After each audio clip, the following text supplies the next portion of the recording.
Ready start.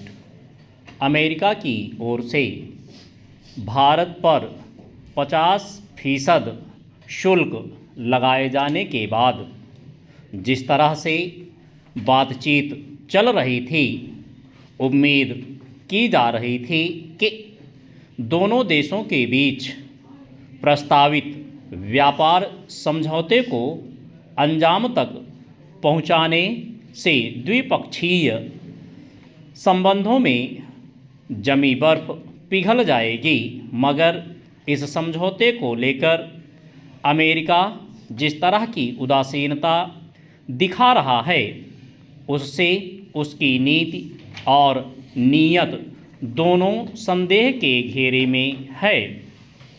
America के वाणिज्य मंत्री का यह कहना विचित्र और तर्कहीन है कि व्यापार वार्ता इसलिए सिरे नहीं चढ़ सकी क्योंकि प्रधानमंत्री नरेंद्र मोदी ने राष्ट्रपति डोनाल्ड ट्रंप को फ़ोन नहीं किया।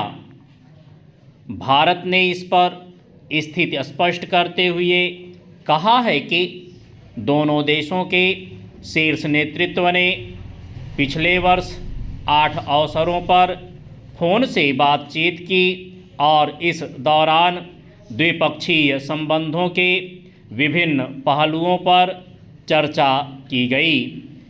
ऐसे में तस्वीर साफ है कि अमेरिका व्यापार समझौते को आगे बढ़ाने में अपनी नाकामी का ठीकरा भारत पर फोड़ने का प्रयास कर रहा है। इस बात से इनकार नहीं किया जा सकता कि अमेरिका सोची समझी रणनीति के तहत भारत पर दबाव बनाना चाहता है ताकि वह व्यापार समझौते में मनमाने तरीके से अपनी शर्तों को आगे बढ़ा सके। चेंज। दरअसल पिछले साल 13 फरवरी को व्हाइट हाउस में प्रधानमंत्री नरेंद्र मोदी और डोनाल्ड ट्रंप के बीच हुई बैठक के दौरान द्विपक्षीय व्यापार समझौते पर बातचीत आगे बढ़ाने का निर्णय लिया गया था। दोनों पक्षों के बीच इसको लेकर कई दौर की वार्ता हो चुकी है, मगर अमेरिकी पक्ष परस्पर हितों की बजाय अपने हितों पर ज़्यादा जोर देता रहा है। हालांकि भारत यह स्पष्ट कर चुका है कि राष्ट्रहित से किसी तरह का समझौता नहीं किया जाएगा। इसमें दो राय नहीं है कि अमेरिकी की ओर से भारत पर 50% शुल्क लगाने की घोषणा भी दबाव की रणनीति का ही हिस्सा था, जो दोनों देशों के रिश्तों में शिथिलता का कारण बना।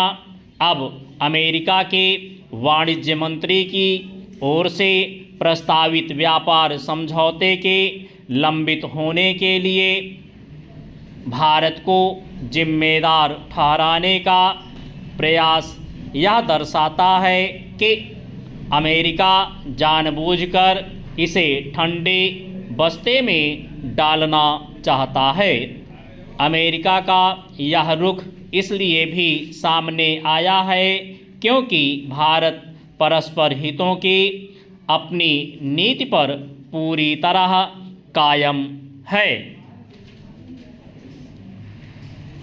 रणनीतिक दबाव बढ़ाने का एक और प्रयास हाल में देखने को मिला जब अमेरिका के राष्ट्रपति डोनाल्ड ट्रंप ने एक नए विधेयक को मंजूरी दी, जिसमें रूस से तेल खरीदने वाले भारत समेत अन्य देशों पर 500% शुल्क लगाने का प्रस्ताव किया गया है। अगर इस विधेयक को संसद से मंजूरी मिल जाती है तो इसका भारत पर खासा असर पड़ सकता है।